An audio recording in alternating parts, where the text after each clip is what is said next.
আউযুবিল্লাহি মিনাশ শাইতানিৰ ৰাজিম বিসমিল্লাহিৰ ৰহমানিৰ ৰহিম সাল্লাল্লাহু আলা মুহাম্মদ সাল্লাল্লাহু আলাইহি ওয়াসাল্লাম तमाम মুসলিম সকলৰ যাৰ ওচৰত ঈমান আছে তেওঁলোকৰ সবতছে বেছি ডাঙৰ দুশ্মন হৈ গ'ল শয়তান।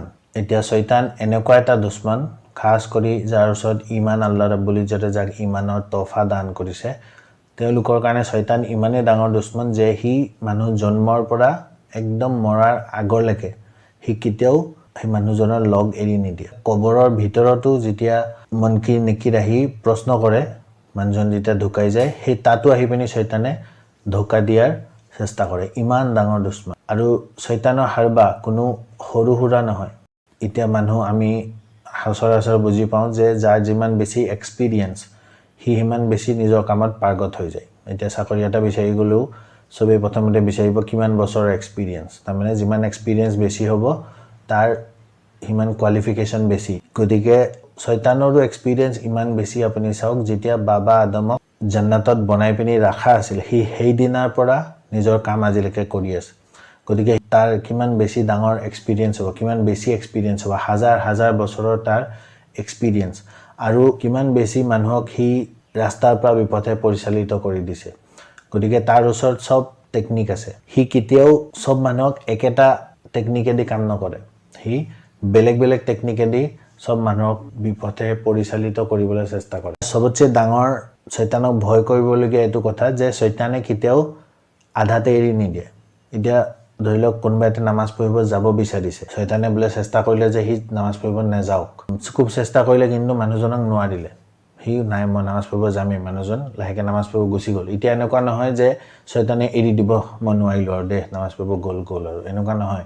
হি যাওঁতে ৰাস্তাটো কিবা চেষ্টা কৰিব যে হি নামাজ পঢ়িব যাওঁতে আধা ৰাস্তা দি বেলেগ ফেলে কোনোবাই গুচি যাওক, কিবা এটা বেয়া বস্তুৱে ৰাস্তাত চাই লওক, কিবা এটা হয় মছজিদৰ সোমাব চেষ্টা কৰিছে, অজু কৰোঁতে চেষ্টা কৰিব তাৰ যাতে অজুটো ভালকৈ নহওক, অজু কৰোঁতে কিবা এটা খেলি মেলি হৈ যাওক, বা মছজিদত সোমাইছে সোমাওঁতেও বোলে সি কিবা এটা বেয়া দবিৰতে সোমাই যাওক, মছজিদৰ ভিতৰত সি কিবা এটা বেলেগ বেয়া কথা এটা কাৰোবাৰ লগত কিবা বাহিৰা কথা পাতি দিয়ক, তাৰ গুনাহ যিটো নেকি কৰিব আহিছে এইটো মাইনাছ+ হৈ কাটন যাওক, বোলে সেইটোও নোৱাৰিলে সি তেতিয়া চেষ্টা কৰিব নামাজ পঢ়াৰ পিছত আল্লাহু আকবৰ বুলি যেতিয়া তহৰিমা বান্ধিব তাৰ পিছতো চেষ্টা কৰিব যে তাৰ ইৰাদাটো মনত বেলেগ বেলেগ কথাবিলাক আহি থাকক, আল্লাহৰ ধান্দাত আহিব নোৱাৰক, তাৰ নামাজৰ ৰুকু সিজদা ৰাকাতত ভুল লগাই দিবলৈ চেষ্টা কৰিব, বা কেৰাত যি পঢ়িব সেই কেৰাতত ভুল লগাই দিবলৈ চেষ্টা কৰিব। মানে সি শেষৰলৈকে এৰি নিদিয়ে যে সি নামাজ পঢ়াৰ পৰা আঁতৰাই দিব পাৰিব। এইটো এটা সৰু উদাহৰণ মই দিলোঁ, কিন্তু তেনেকৈ প্ৰত্যেকটো কামত শয়তানে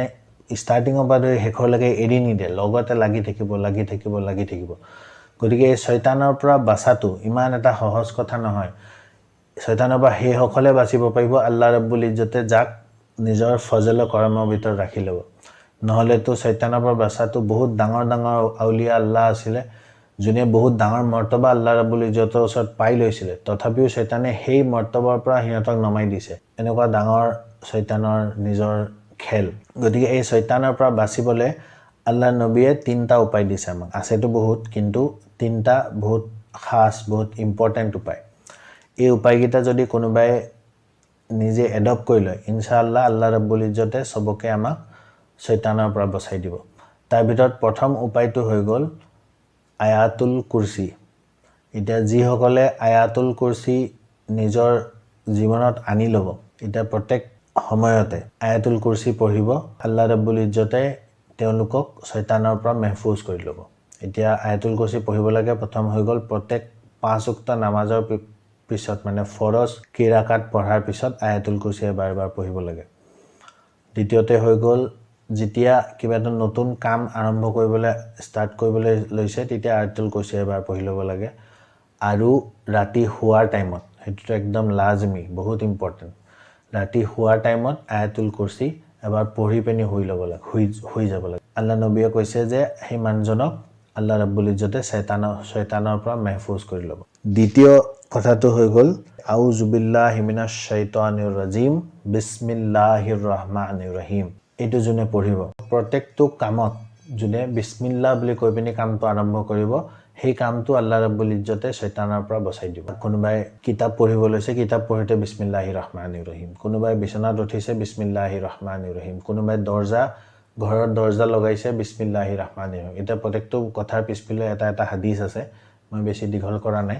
কিন্তু যোনে বিসমিল্লাহিৰ ৰহমানিৰ ৰহিম কৈ পিনি ঘৰৰ দৰ্জাও লগাব, তেতিয়াহ'লে শয়তান বাহিৰত থাকি যাব, সি ভিতৰত আহিব নোৱাৰে, একো কামত সি বেয়া কৰিব নোৱাৰে। ইয়ালৈকেও কৈছে যদি স্বামী আৰু স্ত্ৰীয়ে যেতিয়া মিলন কৰি আছে তেতিয়াও যদি বিসমিল্লাহিৰ ৰহমানিৰ ৰহিম কৈ পিনি মিলন কৰে, তেতিয়াও সেই তাত শয়তান দখল কৰিব নোৱাৰে, শয়তানে তাৰ পৰা বাচি যাব। গতিকে দ্বিতীয় কথাটো এইটো ক'লে, আল্লাহ নবীয়ে কৈছে যে যদি কোনোবাই বিসমিল্লাহিৰ ৰহমানিৰ ৰহিম কৈ কিবা এটা কাম কৰে, তেতিয়াহ'লে তাক আল্লাহ ৰাব্বুল ইজ্জতে শয়তানৰ পৰা বচাই ল'ব। তৃতীয় কথাটো হৈ গ'ল, বহুত ইম্পৰ্টেণ্ট যিটো হৈ গ'ল, সেইটো লা হাউলা ৱালা কুৱাতা ইল্লা বিল্লাহি আলিয়্যিল আযীম। এই ৱাজিফাটো যোনে কৰিব, ইয়াৰ খাস সময় হৈ গ'ল ফজৰৰ পিছত 10 বাৰ আৰু মাগৰিবৰ পিছত 10 বাৰ। কমচে কম এই দুটা নামাজৰ পিছত যোনে 10 বাৰ এই ৱাজিফাটো কৰিব, তাক আল্লাহ ৰাব্বুল ইজ্জতে তামাম শয়তানৰ অসৱাসা, শয়তানৰ প্ৰলোভনবিলাকৰ পৰা বচাই ল'ব। এইটো যিটো লাষ্ট ক'লোঁ, লা হাউলা ৱালা কুৱাতা ইল্লা বিল্লাহি আলিয়্যিল আযীম, এইটো য'ত আমি ভাবোঁ যে এই কথাটোত আমাৰ অলপ শয়তানে প্ৰভাৱ কৰিছে, তেতিয়াহ'লেও আমি পঢ়ি দিব পাৰোঁ। দুজন মানুহে কাজিয়া কৰি আছে, তাত শয়তানে ওচৰতে বোলে ৰৈ পিনি তেহেঁতক কাজিয়া অলপমান বঢ়াই দিবলৈ চেষ্টা কৰে। সেই তাৰ ওচৰত যদি কোনোবা ৰৈ পিনি লা হাউলা ৱালা কুৱাতা ইল্লা বিল্লাহি আলিয়্যিল আযীম পঢ়ে, তাৰপৰা শয়তান পলাই গুচি যাব। তেনেকুৱা জেগাত যদি শয়তান গায়ব হৈ যায়, তেতিয়াহ'লে সেই দুজন মানুহৰ মাজত কাজিয়াটো কমি যাব।